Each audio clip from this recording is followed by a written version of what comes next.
Hi guys, and welcome back to World of Tanks and another random destruction. It's not what I was planning tonight. It was actually going to be a Locust review, so I can get back to reviewing the tech tree premiums for sort of crew training purposes and that sort of thing. But one thing led to another, and that coupled with having just a goddamned awful day on World of Tanks. I did get some footage of the Locust, but I didn't unfortunately have time to actually do the garage review of it, so that one will be tomorrow. So for tonight, like I say, we have a random destruction, and we're here on Wide Park. It's a tier 8 match. I'm in the tier 8 American turreted tank destroyer, the T-28 prototype. Quick rundown: it's got 120mm gun with 248mm of pen, 400 damage, 5.9 rounds a minute, which can catch people out. They don't expect it to be quite as quick as that sometimes. 0.38 accuracy, which isn't too savage, and 2.1 second aiming time. Incredibly slow at 18 kilometers an hour, with a traverse speed of 20 degrees and 18 for the turret. So not exactly nimble. 203mm of armor on the front, 51 on the sides and the rear, and the turret is 203 on the front, 127 on the side, and 102 on the rear. Now I can see where the rear is. The sides are a little bit ambiguous, especially from the front, because it's rounded. So you sort of kind of have to guess a little bit where the sides begin and where the front ends. Anyway, those of you who've watched some of my older videos with this will probably know that I hated this tank. In fact, I don't think hate is quite strong enough. But anyway, I really did. And then I got the 120mm on it. And I don't know, it's kind of growing on me. I'm still not its biggest fan, and I really can't wait to get out of this and get the T30, which is why I'm back to grinding it out. Mostly just the daily doubles. But I do just seem to keep pulling out the odd decent game in it, and it, you know, I don't particularly like it, but it treats me well. So I managed to put one through the front of the 4502A, and I'm going to back off because I don't want to get mobbed and surrounded.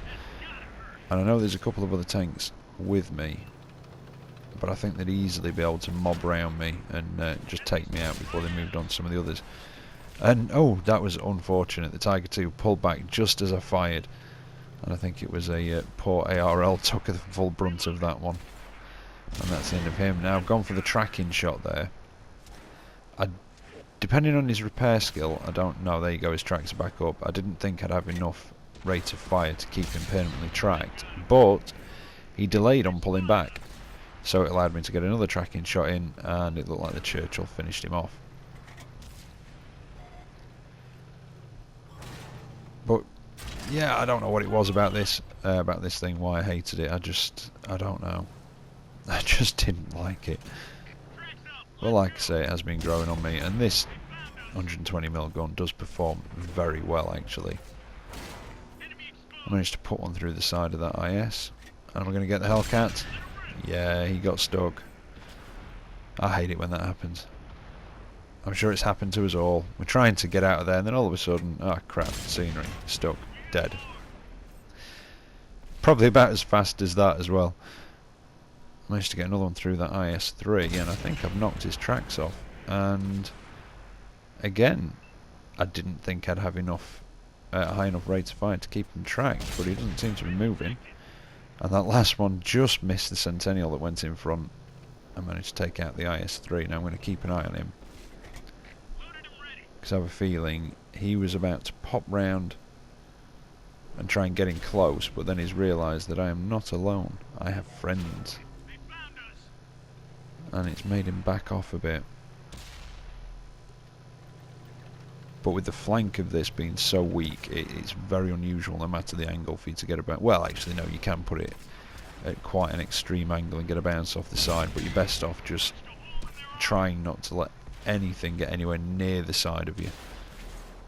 I've not got much of a shot at that Panther. He's up in the building through the window, but I've managed to get two through.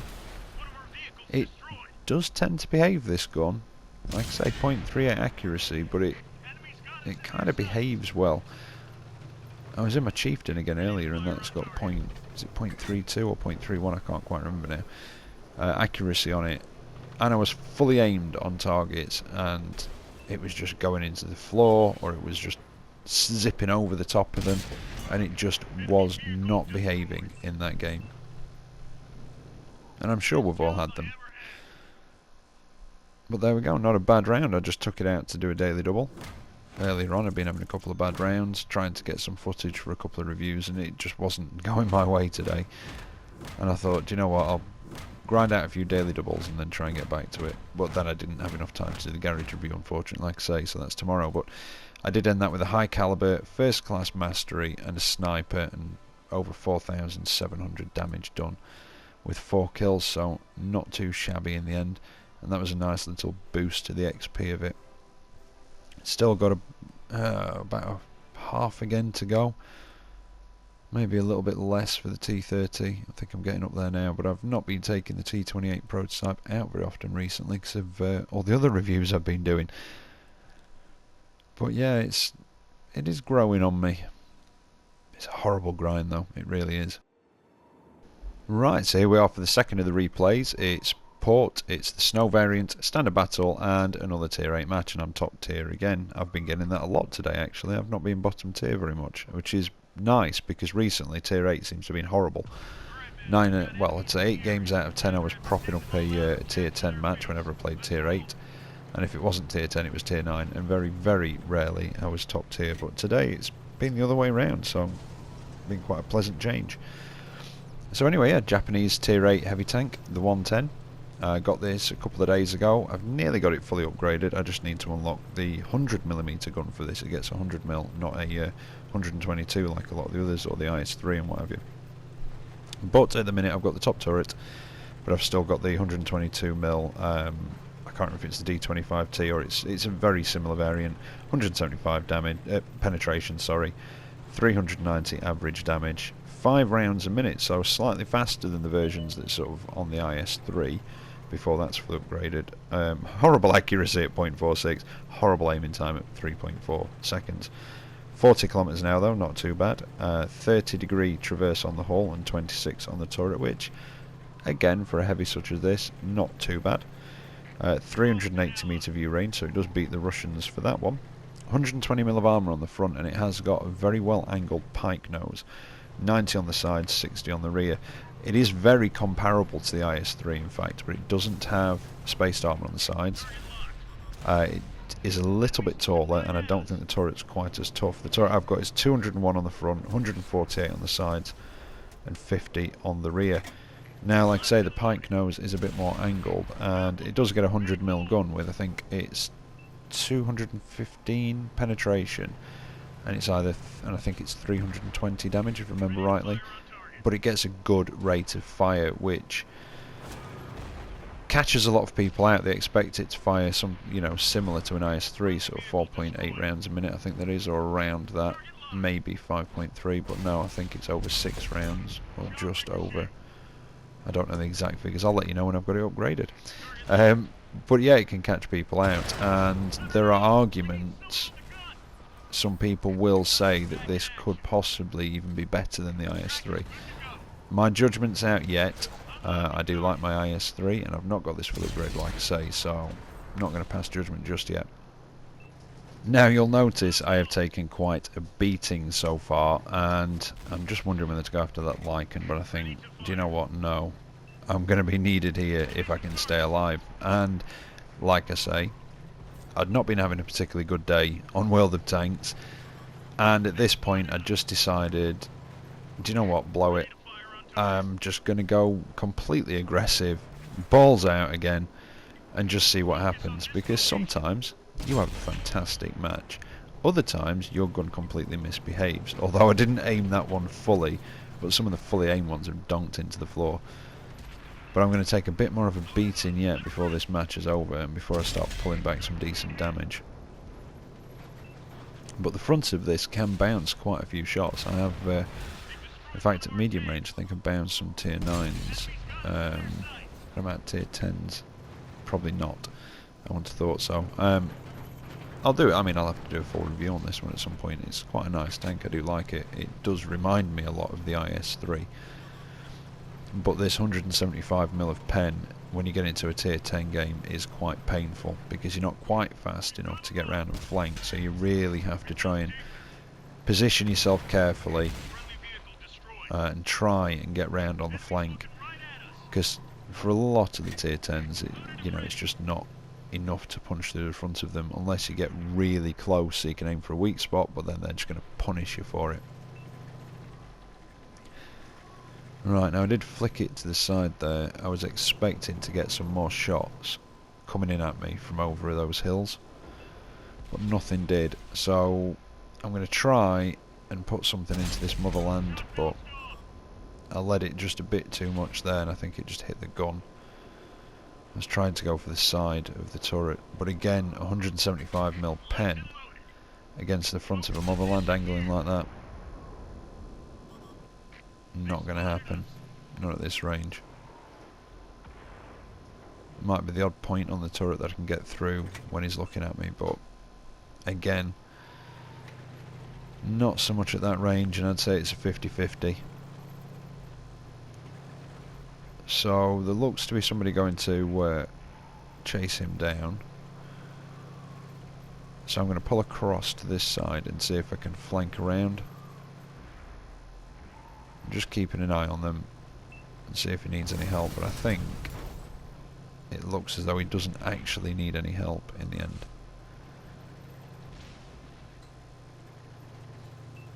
And then there's a couple of T20, and I managed to put a big one into the side of him, and I bet that was a nasty surprise. And I'm just going to try and angle it a bit. Try and hide one side of the pike nose as best I can, because obviously when you angle your tank with a pike nose it flattens one side out. And then I decide, now, do you know what? Pull it together. Let's go for the side scrape instead. So I'm going to take him out, and then that cheeky bloody Hellcat pops up and puts one straight through the side. And then I've got something that luckily bounced off my left hand side. I don't know what that was. Oh, and he tracks me. But luckily I've got a decent repair skill in this. So again I'm going to go for the side scrape. I can just see the front of his hull, and it's enough to put one through and finish him off. But yeah, sometimes if I've been having a bad day on this, I'll just go in something like this or the IS-3 and I'll just play it completely aggressively and try and get in people's faces a bit more and that sort of thing. And sometimes it works and I have a great match, and it sort of breaks that funk, when you're having a bad day on it.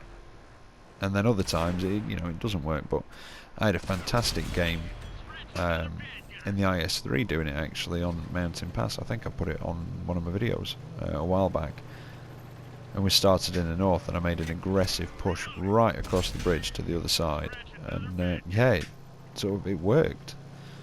And I had quite a good game from it. Right, I've got somebody. Yeah, we've got somebody capping. Got a couple going back to reset cap. There's two arties up there, and the guy's spotted. So I don't know. I've seen stranger things though, and I think it is a T29. So if he gets in a good hold down position, we're in trouble. In fact, there goes one of the arties. But enemy arties popped up. They've reset the cap, and I don't know about you guys, but I don't fancy having one of those. The American artillery, I can't remember which one it is now, M53, M54, is that it? Something like that. Anyway, I don't fancy having one of those at my back when I'm on low health. M40-43, that's the one.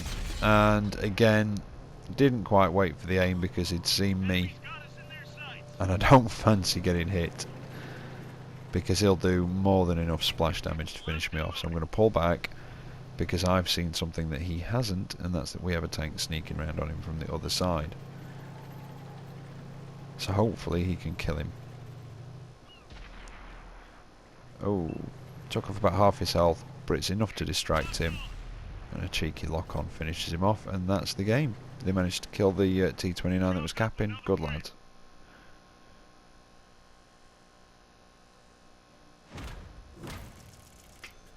Quite an expensive round though. Quite a high ammo cost. I didn't think I fired that many heat, or did I forget to swap back again?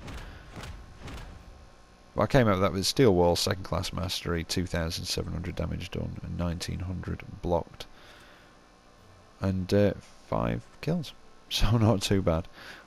Considering like I was going to die quite early on the railroads, I didn't think that ended too badly in the end.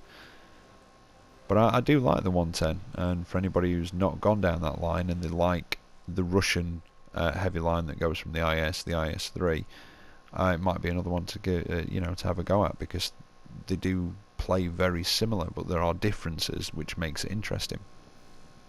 Anyway, last replay of the night, and I am back in my trusty KV2.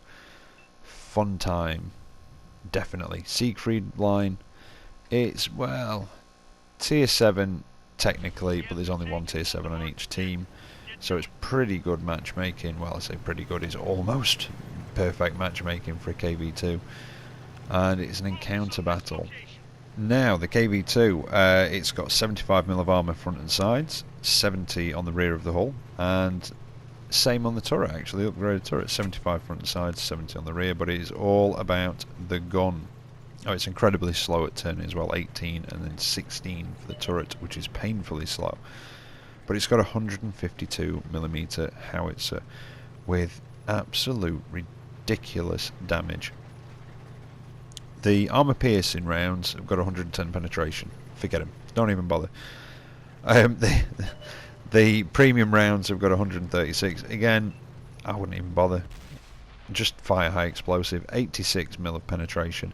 910 damage. 700 for your others. 4-second aiming time. 0.6 accuracy, which is... both are awful, but it doesn't matter because it's Russian, and every now and again Stalin just reaches up from the depths of hell and guides your shell to its target. I have been moving at full tilt in this, did an auto lock on and fired at a moving target and hit it at like extreme render range sort of thing before. It's just one of those tanks. It happens. It doesn't happen very often, but when it does, it is so gleeful. But yeah, like I say, 910 damage, and you can do things like that. And I think at the end you'll see that I hit that guy for something like 711 damage. So yeah, I just fire high explosive out of this thing, and some city maps, if I am top tier and it's one of those games where you're one of only 2 or 3 or possibly 4 tier 6s and everything's tier 5 and that sort of thing, take it into a city map, get up close, and you just pop round a corner, boom. It's got a massive spread on the high explosive as well.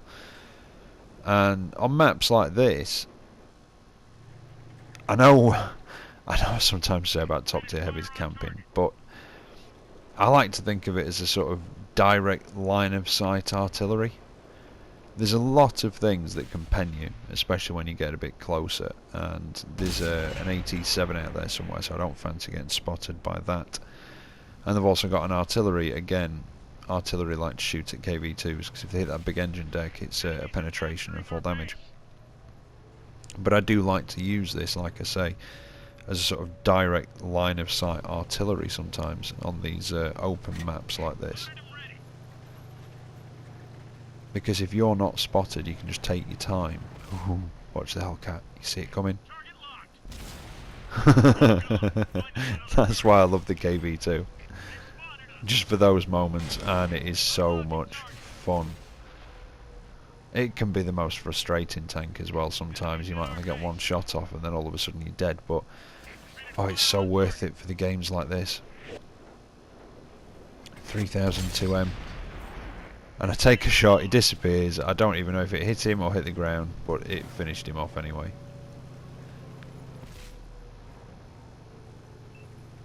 Oh, it is glorious, the KV2. It really is.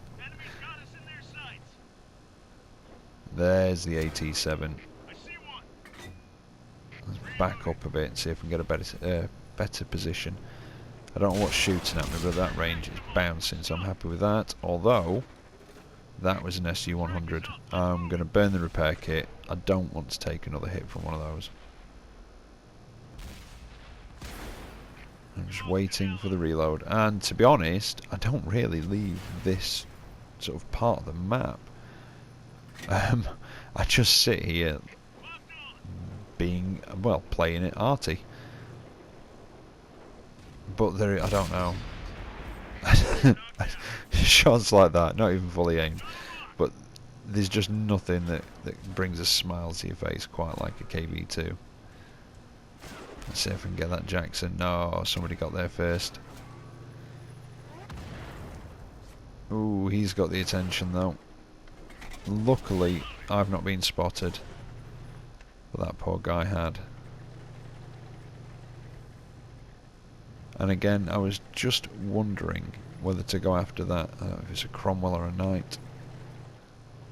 I wasn't quite paying attention there. I know it's a Cromwell of some description. And I was just wondering whether to go after him, but I thought, well, there's somebody else going up after him. There's a couple of tank destroyers in the field. I'm sure one of them can turn around and have a pop at him.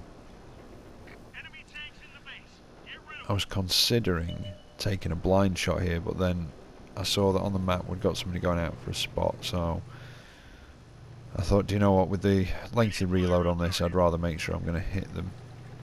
They could have moved anywhere in the cap circle then. There they are. Wait for it to aim. Come on. Lead him slightly. And it just sailed overhead.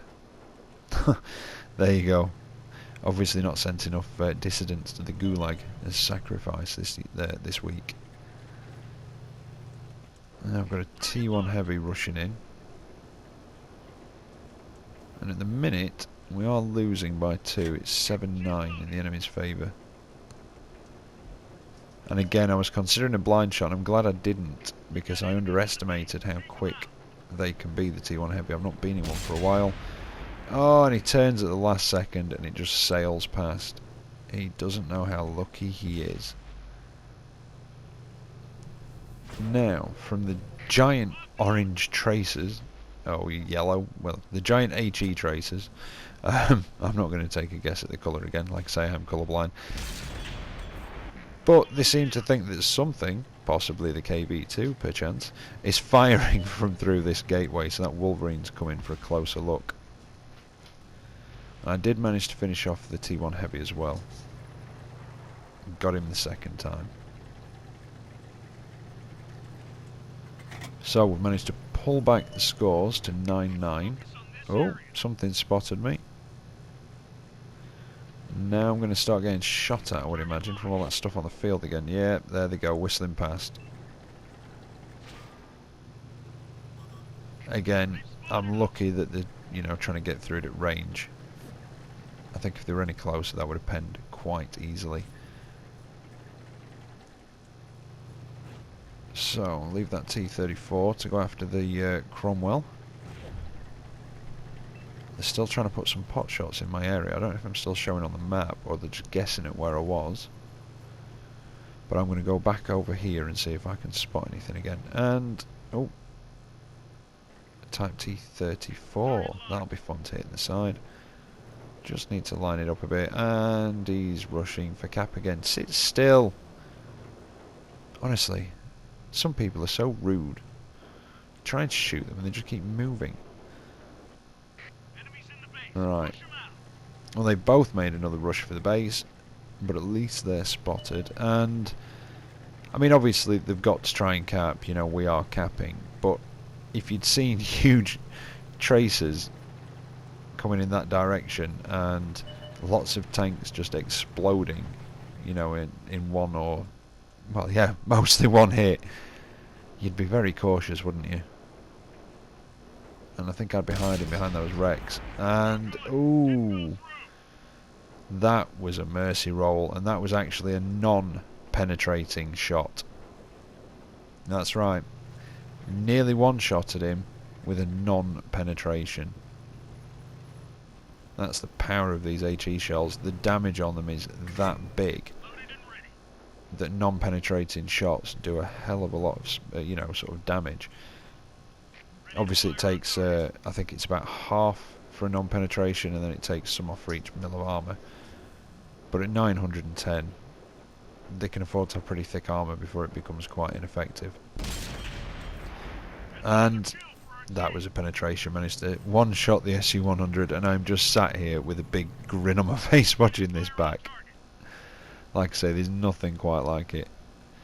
And if you haven't tried it, honestly, it's worth it. It's definitely worth a try. And if you don't like it, just sell the tank again. You'll not lose a great deal of silver. But if you haven't tried it and you do like it, then you're going to have a lot of fun in this thing. It's not everybody's taste. You know, I know people who just hate this thing. They hate driving it. But I have so much fun in this. Now, I was going to go for the M7. But then I think, do you know what? I'm going to try and sneak up on that AT7 and see if I can't plant one through the back of his tank. I don't think I've got quite enough pen. Well, actually, no. I mean, 86 or 85, whatever it was, that's the average pen. So, I think, what are they on the back? About 102, possibly. So, yeah, there's a chance it could possibly go through. About 50-50, maybe. Oh, the M7's got away. Now, yeah, that was lucky. I'm glad that he didn't give my position away, because if he did, I'd have been caught in the middle of a field, you know, basically caught with my trousers down, or as you guys in the States say, caught with your pants down. And, oh crap, where did that go? I don't even know where that went. It just seemed to sail straight past, and he's tracked me, and I'm really beginning to wish I hadn't burnt through my repair kit. But my tracks are back up, and he sets me on fire. Come on, just reload. Am I going to reload, or is he reloads first? Great. So, that was my bright plan. Well, you win some, you lose some, but at 7 kills, I am more than happy with the result of that, even if I didn't survive. But I did get a little bit cocky towards the end, trying to sneak up on the AT7. I perhaps should have stayed put where I was. But again, not too shabby. Just over 3,100 damage done. Got a high caliber. I got my Mark of Excellence on the KV2. First Class Mastery Devastator. A Langlades medal, which I had to look at because I couldn't quite remember what it was. And a Top Gun for 7 destroyed. Well, the Devastators for 7 destroyed, Top Guns for 6. And the Langlades is awarded to a player in the course of a battle who destroys 4 enemy tanks in the cap circle while capping, etc. And yeah, came top of the table, but absolutely fun match, and it was a really good match to end the night on. But there you go. I'll be back tomorrow with a Locust review, thankfully, unless I change my mind on the tank. But no, it should be the Locust review. And I hope you've enjoyed tonight's episode. And as always, take care out there, and I will catch you next time. See you later.